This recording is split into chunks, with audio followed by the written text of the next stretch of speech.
Doctor, അതേപോലെ നമ്മുടെ അടുത്ത് ഈ ആഗ്രയിലുള്ള താജ്മഹൽ എന്നുള്ളത് അതിൻ്റെ ഒരു വലിയൊരു ലോക ടൂറിസ്റ്റ് ശ്രദ്ധാകേന്ദ്രമാണ് താജ്മഹൽ എന്നുള്ളത്. പക്ഷേ ഇപ്പോൾ ആ താജ്മഹലിനെതിരെയും ചില ഹിന്ദു സംഘടനകൾ നീക്കം തുടങ്ങിയിട്ടുണ്ട്. അതൊരു പഴയ ശിവക്ഷേത്രമായിരുന്നു എന്നും അത് വീണ്ടെടുക്കണം എന്നുള്ള രീതിയിൽ ചില നീക്കങ്ങൾ ആരംഭിച്ചിട്ടുണ്ട്. ഇതിന് എന്താണ് ഇതിൻ്റെ തുടക്കം, അല്ലെങ്കിൽ ഇപ്പോഴത്തെ അവസ്ഥ എന്താണ് നിൽക്കുന്നത്?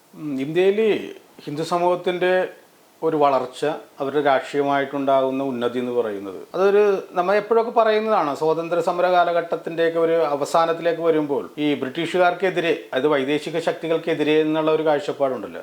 അപ്പോൾ ആ ഒരു കൂട്ടത്തിലേക്ക് ഇസ്ലാമിക ഭരണാധികാരികൾ അവരോടൊപ്പം നിന്ന് മുസ്ലിം സമൂഹം എന്ന് പറയുന്ന ഒരു കാഴ്ചപ്പാടും കൂടി കൂട്ടിച്ചേർക്കപ്പെടുന്നുണ്ട്. അപ്പോൾ 47 എന്നൊക്കെ പറയുമ്പോൾ ബ്രിട്ടീഷുകാർ പൂർണ്ണമായിട്ടും ഇന്ത്യയിൽ നിന്ന് പോയെങ്കിലും ആ പോക്കിനോടൊക്കെ അനുബന്ധിച്ചിട്ടാണ് ഹിന്ദുക്കളുടേതായിട്ടുള്ള ഒരു ശാക്തീകരണം ഉണ്ടാകുന്നത്. ആ ശാക്തീകരണം തുടർന്ന് നിലനിൽക്കേണ്ടതുണ്ടെങ്കിൽ ഹിന്ദു സമൂഹത്തിന്റെ ശത്രുതാ മനോഭാവം പുലർത്തുന്ന വിഭാഗമുണ്ടെന്നൊരു കാഴ്ചപ്പാട് ആവശ്യമാണ്. അങ്ങനെയാണ് മുഗൾ ഭരണാധികാരികളുടെ അനുയായികൾ എന്ന രീതിയിൽ, അല്ലെങ്കിൽ അവരുടെ സന്തതി പരമ്പരകളായിട്ടുള്ളവരാണ് മുസ്ലിങ്ങളെന്നും അവരെല്ലാം ഹിന്ദുക്കൾക്കെതിരെയും ഇന്ത്യക്കെതിരെയുമാണെന്നുള്ളൊരു കാഴ്ചപ്പാട് ഈ ഹിന്ദു സമൂഹത്തിലെ തീവ്ര ചിന്താഗതിക്കാരായ ആൾക്കാർ പുലർത്തുന്നത്. അപ്പോൾ അവരെ സംബന്ധിച്ച് ഹിന്ദുമതത്തിൻ്റെ, അതായത് തീവ്ര ചിന്താഗതിക്കാരായിട്ടുള്ള ജാതീയമായ വംശീയമായി ചിന്തിക്കുന്ന വിഭാഗങ്ങൾ, ആ വിഭാഗങ്ങളിലെ ആൾക്കാർ പറഞ്ഞു വെക്കുന്നു അവർക്കൊരു ശത്രു, ഒരു പൊതുശത്രു ഉണ്ടായാൽ മാത്രമേ അവരുടെ ഐക്യം നിലനിൽക്കുള്ളൂ. അപ്പോൾ ഇസ്ലാമിനോട് ബന്ധപ്പെട്ട് വരുന്ന ന്യൂനപക്ഷങ്ങളുടേതായിട്ടുള്ള ഒരു ശാക്തീകരണം ഇന്ത്യയിൽ ഉണ്ടാകുന്നു. അത് ബഹുജന സമൂഹമായിട്ടുള്ള ഹിന്ദുക്കളെ സംബന്ധിച്ച് അതൊരു എതിർപ്പോടുകൂടി തന്നെ നമുക്ക് കണക്കാക്കേണ്ടതാണ്. ഒരു ബോധത്തിലേക്ക് എത്തുമ്പോഴാണ് എല്ലാ കാലത്തിലും ഇവർ ഈ ചിന്താഗതി മുന്നോട്ട് പോകുന്നത്. അപ്പോൾ നിലനിൽക്കുന്ന ക്ഷേത്രങ്ങളെ പുനഃസ്ഥാപിക്കുക, അല്ലെങ്കിൽ അതിനെ അഭിവൃദ്ധിപ്പെടുത്തുക, അല്ലെങ്കിൽ ഏതെങ്കിലും പ്രദേശങ്ങളിൽ ക്ഷേത്രങ്ങൾ ഉണ്ടായിരുന്നു, തർക്കഭൂമി പ്രദേശങ്ങളിൽ ക്ഷേത്രങ്ങളുണ്ടായിരുന്നു, അതെല്ലാം കണ്ടെത്തി പൂർവാധികം ശക്തിയോടുകൂടി അതെല്ലാം പുനഃസ്ഥാപിക്കുക അല്ലെങ്കിൽ നിർമ്മിക്കുക എന്ന രീതിയാണ് വരുന്നത്. കാരണം ഒഴിഞ്ഞ സ്ഥലത്ത് ക്ഷേത്രം പണിയുക എന്ന് പറയുന്ന രീതി ഈ വിഭാഗം മുന്നോട്ട് വെക്കുന്നില്ല. ഒഴിഞ്ഞ സ്ഥലങ്ങളിൽ ക്ഷേത്രം പണിയുമ്പോൾ അവിടെ ഒരിക്കലും വിശ്വാസികളുടെ ഒരു പ്രവാഹം ഉണ്ടാകില്ല, വിശ്വാസികളുടെ ആയിട്ടുള്ള ഒരു ശാക്തീകരണം ഉണ്ടാകില്ല, അവരുടേതായിട്ടുള്ള ഒരു വികാരത്തെ ഉൾപ്പെടുത്താൻ പറ്റില്ല. അപ്പോൾ തർക്കം നിലനിൽക്കുന്ന ഭൂമി ക്ഷേത്രം പണിയുക എന്ന് പറയുന്ന തന്ത്രത്തെ കൃത്യമായിട്ട് ഈ പറയുന്ന ഹിന്ദുത്വ തീവ്രമായ ചിന്തഗതിയിലുള്ള രാഷ്ട്രീയ പാർട്ടികൾ വിഭാവനം സ്വീകരിച്ചാൽ മുന്നോട്ട് പോകുന്നത്. അപ്പോഴും നമ്മൾ മനസ്സിലാക്കേണ്ട കാര്യം, താജ്മഹലിനോട് ബന്ധപ്പെട്ട് വരുന്ന ഒരു കാര്യമുണ്ടല്ലോ, ആ താജ്മഹലിനോട് ബന്ധപ്പെട്ട ഒരു കാര്യം പറയുമ്പോൾ നമ്മൾ മനസ്സിലാക്കേണ്ടത് ഇതേ ചിന്താഗതി തന്നെ ഇസ്ലാം മത വിശ്വാസികളായിട്ടുള്ള പല നേതാക്കന്മാരും വെച്ച് പുലർത്തുന്നുണ്ട്. അവർ ചിന്തിക്കുന്നത് ഇസ്ലാമിക സമൂഹത്തിൻ്റെ ഒരു കെട്ടുറപ്പ് ഉണ്ടായാൽ മാത്രമേ, ആ കെട്ടുറപ്പ് തങ്ങൾക്ക് അനുകൂലമായി നിന്നാൽ മാത്രമേ തങ്ങളുടെ രാഷ്ട്രീയ ഭാവി ഗുണകരമായി മുന്നോട്ട് പോകുന്നു ചിന്തിക്കുന്നവർ മതമെല്ലായ്പ്പോഴും ആക്രമിക്കപ്പെടുന്നു, മതമെല്ലായ്പ്പോഴും ഒറ്റപ്പെട്ടു പോവുകയാണെന്ന്, അതിന് കാരണക്കാരായിട്ടുള്ള ബഹുജന സമൂഹമായിട്ടുള്ള ഹിന്ദുക്കളാണെന്നൊരു വികാരം അവർ മനഃപൂർവ്വം സൃഷ്ടിച്ചെടുക്കാൻ ശ്രമിക്കാറുണ്ട്. പ്രശ്നങ്ങൾ ഹിന്ദുക്കളുടെ ഇടയിൽ നിന്നുണ്ടാകുന്നുണ്ടെങ്കിൽ തന്നെയും പല ഇസ്ലാം മത നേതാക്കന്മാരും മതം ആക്രമിക്കപ്പെടുന്നു എന്നുള്ളൊരു കാഴ്ചപ്പാട് നിലനിർത്തിക്കൊണ്ട് അതിനെതിരെ ഇസ്ലാമിക മതവിശ്വാസികളുടേതായിട്ടുള്ള കൂട്ടായ്മയുടെ ശാക്തീകരണത്തെ അവർ സ്വാഗതം ചെയ്യാൻ ശ്രമിക്കുന്നുണ്ട്. അപ്പോൾ അതിൻ്റെ ഭാഗമായിട്ട് കൂടിയാണ് ഈ താജ്മഹൽ എന്ന് പറയുന്ന ഒരു ചർച്ച രൂപപ്പെട്ടതെന്നാണ് ഞാൻ മനസ്സിലാക്കുന്നത്. നമ്മൾ കഴിഞ്ഞ ഒരു ചർച്ചയിൽ സൂചിപ്പിച്ചതാണ്, 2014 ഡൽഹി ജുമാ മസ്ജിദിനോട് ബന്ധപ്പെട്ട് വരുന്ന അവിടുത്തെ ഗാസി അവരുടെ കുടുംബവാഴ്ചയോട് ബന്ധപ്പെട്ട് വരുന്ന തലമുറയിലേക്ക് 2014 അടുത്ത ആളെ തിരഞ്ഞെടുക്കുന്നത്. അപ്പോൾ അതിനോടനുബന്ധിച്ചുണ്ടാകുന്ന ആ ചടങ്ങിൻ്റെ ഭാഗമായിട്ട് ഇന്ത്യയിലെ പ്രധാനമന്ത്രി ക്ഷണിച്ചില്ല എന്നും പാകിസ്ഥാനിലെ പ്രധാനമന്ത്രി ക്ഷണിച്ചു എന്നുള്ള കാര്യം സൂചിപ്പിച്ചാണ്. അപ്പോൾ ഇവിടെ നമ്മൾ മനസ്സിലാക്കേണ്ടത് ഡൽഹിയിലെ ജുമാ മസ്ജിദും ഈ പറയുന്ന താജ്മഹലും നിർമ്മിച്ചത് മുഗൾ ചക്രവർത്തിയായ ഷാജഹാനാണ്. അപ്പോൾ 2014 തന്നെയാണ് ഈ പറയുന്ന ഒരു കോൺട്രവേഴ്സി ഉണ്ടാകുന്നത്. അതായത് ഡൽഹി ജുമാ മസ്ജിദിനോട് ബന്ധപ്പെട്ട് വരുന്ന അതിൻ്റെ തീരുമാനങ്ങൾ, അതിൻ്റെ ഗാസിയെ തിരഞ്ഞെടുക്കുന്ന കാര്യത്തിൽ ഹിന്ദുത്വ തീവ്രവാദ അല്ലെങ്കിൽ ഹിന്ദുക്കളോട് ബന്ധപ്പെട്ട് വരുന്ന ഒരു അജയശക്തിയായിട്ട് മാറിയപ്പോൾ അതിന് തലപ്പത്തേക്ക് വന്ന നരേന്ദ്രമോദിയെ ആനയിക്കേണ്ടതില്ല അല്ലെങ്കിൽ ക്ഷണിക്കേണ്ടതില്ല എന്ന് പറയുമ്പോൾ അവിടെ ഹിന്ദുത്വപരമായ ഒരു എതിർപ്പ് നിലനിർത്തിക്കൊണ്ടാണ് പോകുന്നത്. അതേ 2014 തന്നെയാണ് താജ്മഹലിനോട് ബന്ധപ്പെട്ട് വരുന്ന ഒരു ചിന്താഗതിയും ഇത്തരം ആൾക്കാർ രൂപീകരിക്കുന്നത്. നമ്മൾ മനസ്സിലാക്കുന്ന ഒരു കാര്യം എന്ന് പറയുന്നത് 2014 നവംബറിനോട് ബന്ധപ്പെട്ടാണ് സമാജ്വാദി പാർട്ടിയുടെ നേതാവായിട്ടുള്ള അസം ഖാൻ ഒരു തീരുമാനമെടുക്കുകയാണ്. അദ്ദേഹം പറയുന്നത് താജ്മഹലിനെ വഖഫ് ഭൂമിയോട് ബന്ധപ്പെടുത്തി ഇസ്ലാമിൻ്റെ ഒരു സ്വത്തായിട്ട് മാറ്റണമെന്നാണ് പറയുന്നത്. അപ്പോൾ എന്താണ് നമ്മൾ ഇന്ന് മനസ്സിലാക്കേണ്ട ഒരു കാര്യമുണ്ട്, താജ്മഹൽ എന്ന് പറയുന്നത് ലോക പൈതൃക പട്ടികയിലുള്ള ഒരിടമാണ്. അതായത് പൈതൃക പട്ടികയിലുള്ള ഒരു സ്മാരകമെന്ന് പറയുമ്പോൾ നാനാ വിഭാഗത്തിലുള്ള ജനങ്ങൾക്ക് കടന്നു വരുവാൻ പറ്റുന്ന ഒരു സ്ഥലം തന്നെയാണ് താജ്മഹൽ എന്ന് പറയുന്നത്. അവിടെ ജാതിയുടെയോ മതത്തിൻ്റെയോ അല്ലെങ്കിൽ മറ്റ് അതിർവരമ്പുകൾ ഒന്നും തന്നെയില്ല. അതാണ് സ്മാരകത്തിൻ്റെ പ്രത്യേകത.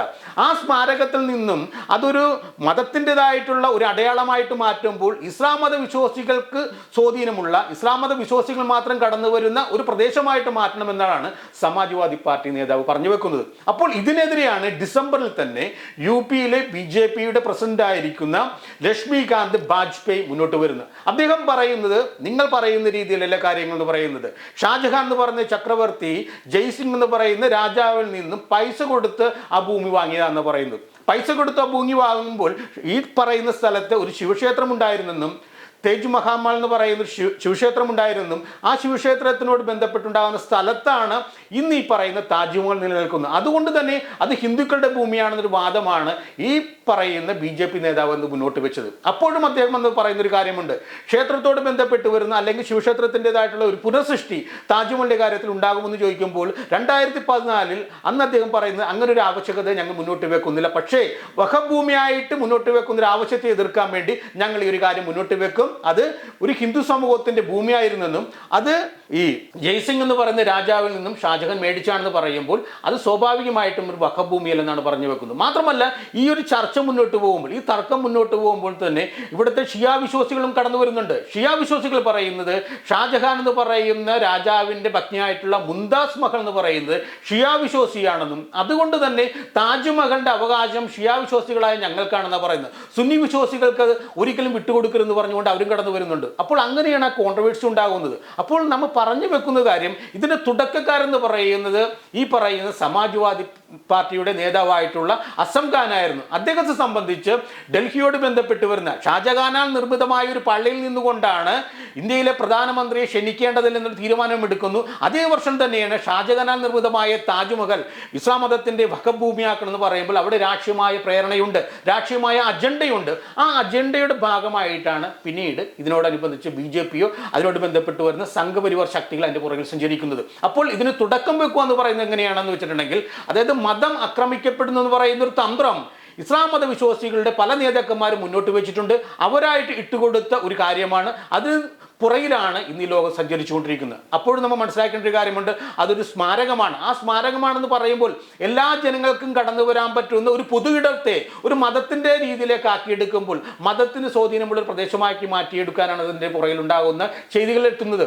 അപ്പോഴും നമ്മൾ സൂചിപ്പിക്കേണ്ട ഒരു കാര്യം, ഏറ്റവും പ്രധാനപ്പെട്ട പ്രേമത്തിൻ്റെ അല്ലെങ്കിൽ എന്താ പറയുന്ന പരസ്പര വിശ്വാസത്തിൻ്റെ ഒരു അടയാളമായിട്ട് താജ്മഹലിനെ അടയാളപ്പെടുത്തുന്ന ചരിത്രം നിലനിൽക്കുന്നുണ്ട്. നമ്മൾ മനസ്സിലാക്കേണ്ടത് ഷാജഹാന്റെ പത്നിയായിട്ടുള്ള മുംതാസ് മഹലിനെ 1612 ഷാജഹാൻ വിവാഹം ചെയ്യുന്നത്. 1631 ഈ മുംതാസ് മഹൽ മരിക്കുകയാണ്. നമ്മൾ മനസ്സിലാക്കുന്ന ഒരു ചരിത്രം, അതൊരു പ്രേമത്തിൻ്റെ നിറസാന്നിധ്യമായിട്ട് ഇന്ന് നിലനിൽക്കുകയാണെന്ന് പറയുമ്പോൾ 18 വർഷത്തെ ദാമ്പത്യ ജീവിതമാണ് മുംതാസ് മഹൽ എന്ന് പറയുന്ന അതിസുന്ദരിയായ ആ പെൺകുട്ടിക്ക് ഷാജഹാനോടൊപ്പം ഉണ്ടാകുന്നത്. 8 ആൺകുട്ടികളും 6 പെൺകുട്ടികളും ഉൾപ്പെടെ 14 കുട്ടികളെ പ്രസവിച്ചാണ് ആ പെൺകുട്ടി ജീവിതം മുന്നോട്ട് കൊണ്ടുപോകുന്നത്. അതായത് ഒരു പ്രസവം കഴിഞ്ഞാൽ അടുത്ത കാലഘട്ടം അവരുടെ ജീവിതത്തിൻ്റെ ശരീരത്തിൻ്റെ അവസ്ഥയെ മെച്ചപ്പെടുത്താൻ പോലും സമയം കൊടുക്കാതെ അടുത്ത ഗർഭം ധരിക്കേണ്ടി വരുന്ന ഒരു ഹതഭാഗിയായിട്ടൊരു സ്ത്രീയായിരുന്നു മുംതാസ് മഹൽ. അങ്ങനെ 14ാമത്തെ പ്രസവത്തെ തുടർന്നാണ് മുംതാസ് മഹൽ മരിക്കുന്നത്. അപ്പോൾ മുംതാസ് മഹലിന്റെ മരണത്തിൽ പോലും ഷാജഹാൻ എന്ന് പറയുന്ന രാജാവിന്റെ ചെയ്തികളുണ്ട്.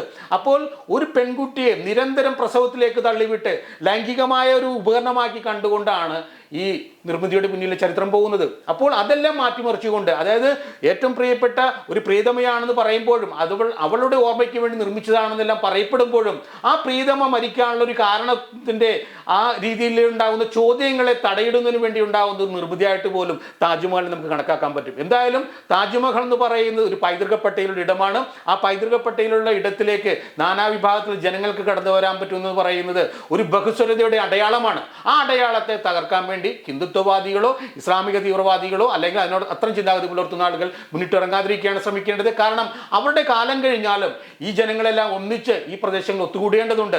അവരുടെ കാലങ്ങൾ കഴിയുന്നവരും പുതിയ തലമുറകൾ എത്തേണ്ടതുണ്ട്. അപ്പോൾ അവർക്ക് വേണ്ടി ഇത്തരം ഒരു സാമൂഹ്യ ക്രമം ഉണ്ടാക്കിയെടുക്കേണ്ടത് ഇവരുടെ ഉത്തരവാദിത്വമാണ്. അത് സമൂഹത്തിന് നൽകുന്ന ഒരു കടമയാണെന്നാണ് നമുക്ക് പറയാൻ പറ്റുന്നത്.